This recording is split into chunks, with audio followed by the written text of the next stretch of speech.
చలో అందరికీ శనార్థులలో వాగ్బక్రీ టీ సమర్పించు మాస్ మల్లన ముచ్చట్లు పాడుబై రాజనివాస్ ఇలాచి మరియు మై డాక్టర్ స్ప్రేలోకి స్వాగతం వచ్చేసిండు మీ నర్సికాక. ఇక అరుచుకుందాం రారులా ఇయాల్టి మోక. అగో ముఖ్యమంత్రి రేవంత్ రెడ్డి సాబ్ చక్కగానే మాట్లాడిన ప్రధానితోటి. ఇక ఇద్దరు ఒకటే వేదిక పంచుకురు కదా. పంచుకున్నాక మేము ప్రధానమంత్రితోటి కానీ కేంద్రంతో కానీ ఏ లడాయి పెట్టుకోదలుచుకోలే, మేము దోస్తాన్ చేయదలుచుకున్నాం. మా రాష్ట్రానికి కూడా తెలంగాణకు ప్రధానమంత్రి ఓ పెద్ద నోలే పని చేయాలి. మాకెందుకు కాలిపిల్లు మాకేం అట్లా అక్కర్లేదు, మాకు మంచి చేస్తే చాలు, మా రాష్ట్రాన్ని మంచిగా చూస్తే చాలు. అట్లా మేము దోస్తాన్ని వెళ్ళిపోతామని రేవంత్ రెడ్డి ఒకే వేదిక మీద ముద్దుగా చెప్పుకొచ్చిండు ముచ్చట. మరి ఇంతకీ ఈ మతలో వెనక ఏమున్నదనేది తెలియాలి గారులా. ఇక పోదాం రారి కథ ఏందో. ఏ జౌడాలు బివుడాలు ఏమద్దు, మంచిగా కలిసి ఉండాలా. ఏదున్నా రాష్ట్రానికి అభివృద్ధి కావాలా. ఇక రాష్ట్ర అభివృద్ధికి పెద్దన లెక్క ఇక నువ్వు ఉండాలా. ఇక మొత్తానికైతే ప్రధాని మోడీ దగ్గర ఇట్లా మాట్లాడుకొచ్చిండు తెలంగాణ రాష్ట్ర సీఎం రేవంత్ రెడ్డి సారు. ఆదిలాబాద్ సభలో ఒకటే వేదికను పంచుకున్నారులా ప్రధాని మోడీ సీఎం రేవంత్ రెడ్డి సారు. ఇక ఈ సభల కేంద్రానికి రేవంత్ సారు స్నేహస్తం అందించిండనుకోరాదుర్రి. రాష్ట్ర కేంద్ర ప్రభుత్వాల మధ్యలో ఘర్షణ వాతావరణం వస్తే అంతిమంగా అది ప్రజలకే నష్టం జరుగుతుంది.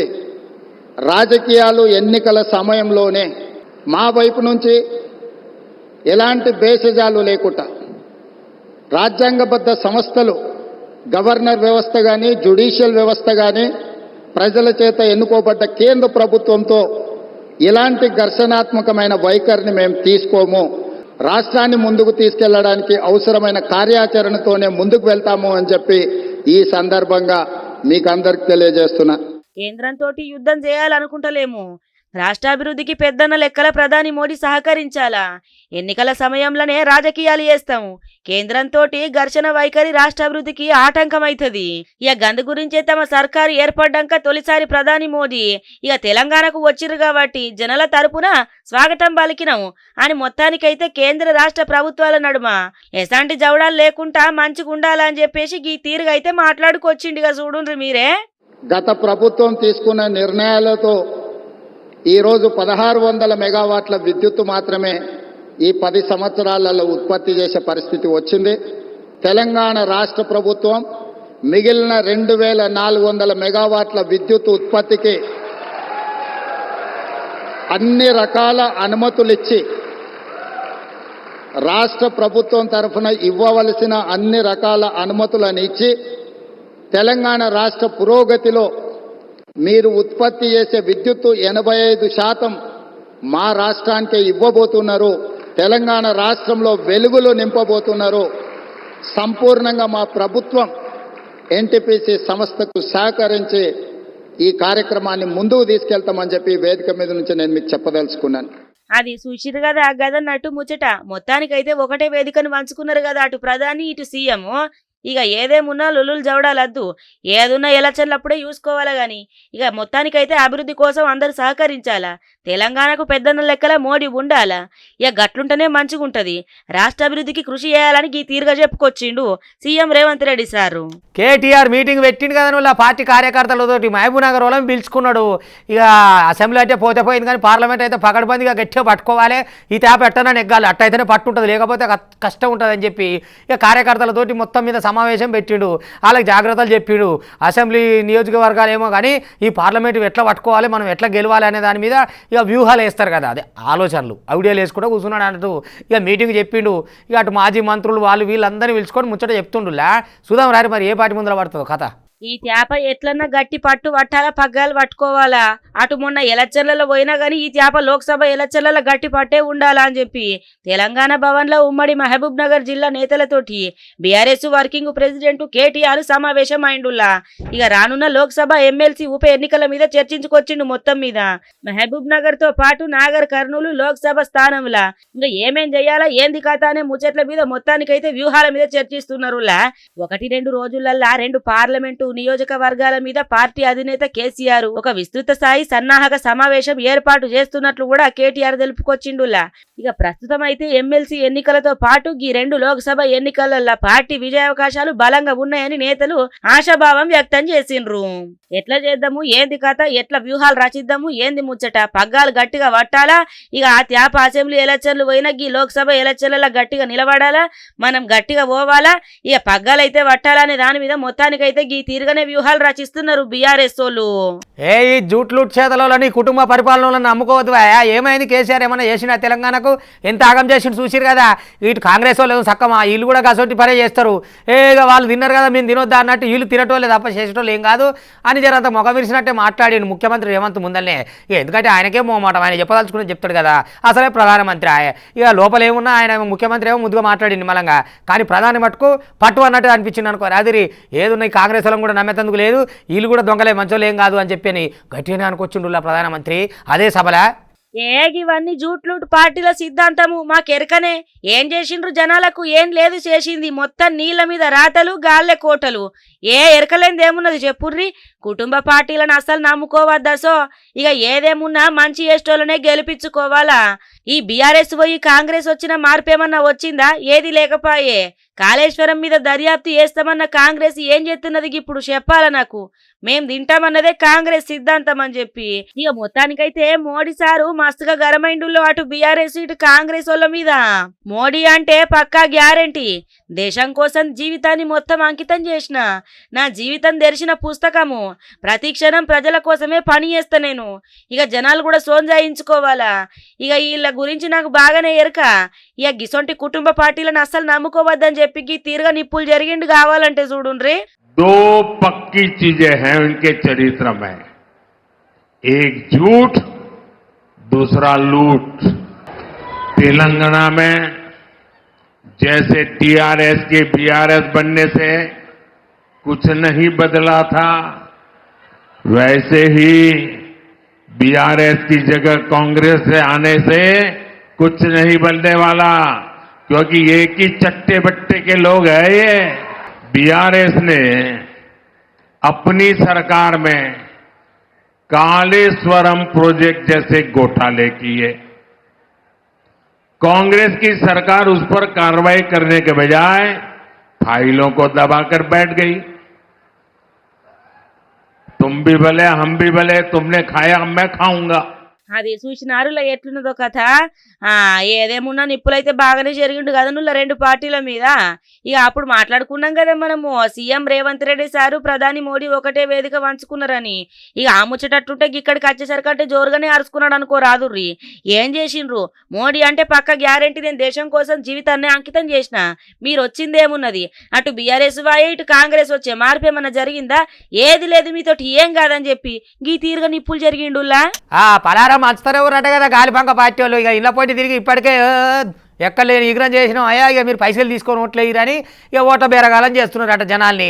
ఇక దానికి వాలంటీర్లను పెట్టిండు వాళ్ళ సొంత నౌకరిగాళ్ళ. ఇక వాళ్ళతో పెద్ద కథ. మరి వాళ్ళు గవర్నమెంట్ లేకపోతే వైసీపీ కార్యకర్తలు అర్థం కాదు.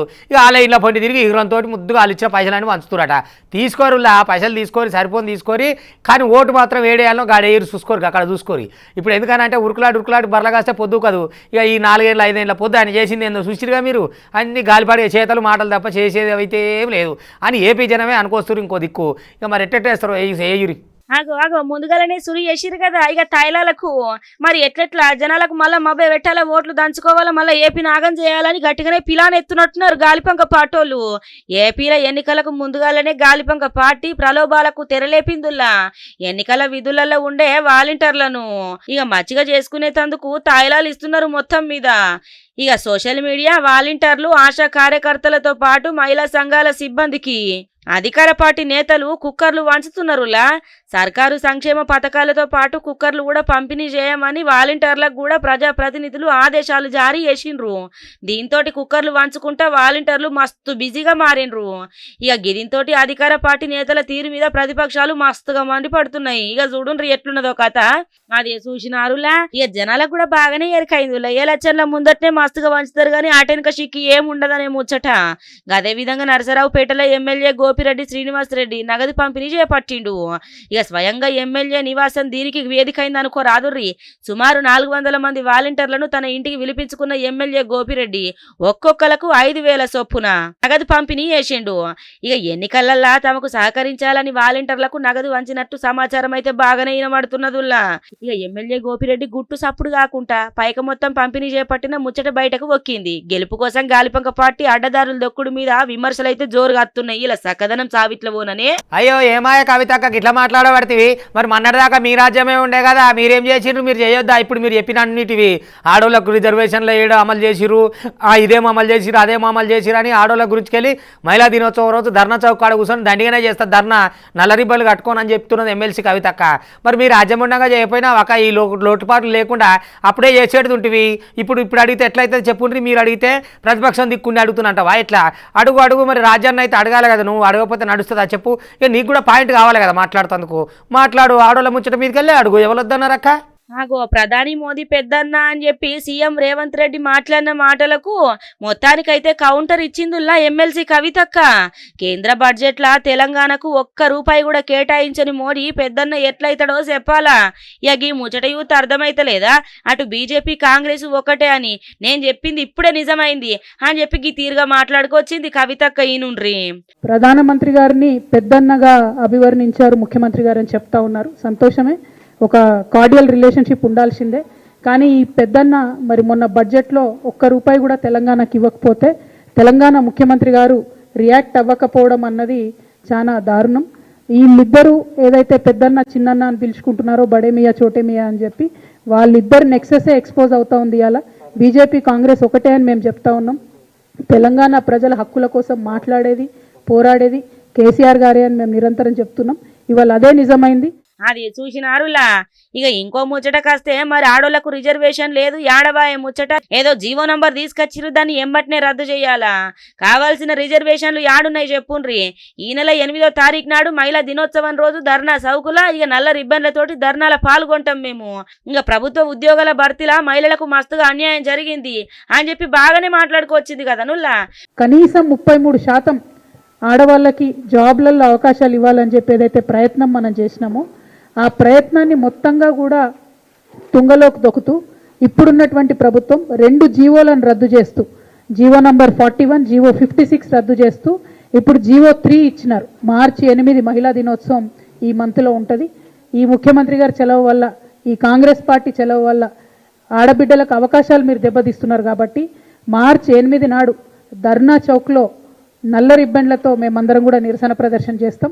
మరి అక్క, మీ సర్కారు ఉన్నప్పుడే ఈ రిజర్వేషన్లు ఏవో పెడితే బాగానే ఉండు కదా, ఇవాళ నువ్వు ఈ మాటలు మాట్లాడే కాడికి వచ్చు నా చెప్పు అని పబ్లిక్ అని వస్తున్న మాట నుల్లా. మళ్ళా మీరు గిట్ట మీటింగ్కి రాకపోవాలి, మీకు పథకాలు రావు ఏం రావు, మీ పనంతా అయిపోతుంది ఏమనుకుంటారో ఏం కథో.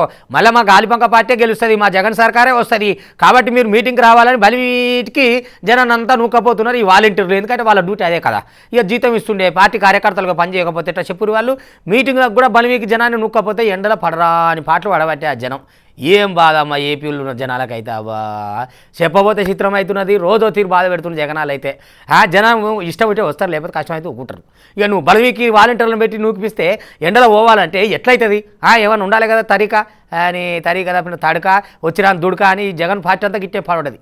ఇలా ముదనష్టమైపోను గింత అన్నాళ్ళం ఉంటదా అనుల్లా? జనాలకు రాబుద్ది అయితే అత్తరు, లేకపోతే లేదు. గింత బలవంతంగా పట్టుకొచ్చుడు ఏంది చెప్పుండ్రి?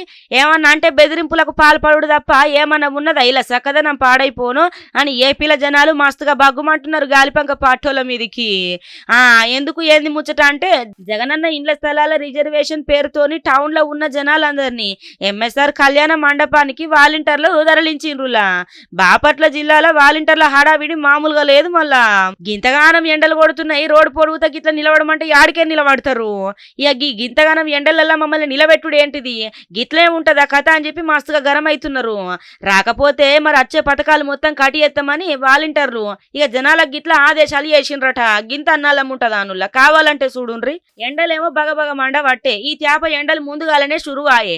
అటు యుత్తనేమో అట్లుంటే, ఇటు యుత్తనేమో ఇట్లుంటే. నిలబడదామంటే ఎండ కొట్టబట్టే, రాకపోతేనేమో పథకాలు కటియేస్తాం అనబడుతుర్రి. ఓట్లేసిన పాపానికి మొత్తం మమ్మల్ని ఆగం చేస్తున్నారు కదా. గింత అన్నాలం ఉంటదా ఊళ్ళో ఈసలేస పాడైపోను గింత అన్నాలం అని చెప్పి మొత్తానికైతే ఏపీ జనాలు గాలిపంక పార్టీ మీద 2 దోసిట్ల దుమ్మెత్తిపోతున్నారు ఏడికాడ. ఇక గివుల్లా ఇవాటి వాక్ బక్రీ టీ సమర్పించు మాస్ మలన ముచ్చట పాడుపై రాజనివాస్ ఇలాచి మరియు మై డాక్టర్ స్ప్రే. చూస్తూనే ఉంటుంది మళ్ళీ రేపు ఇది వరదాకా మీ టీవీ 5 ఇగుంటా.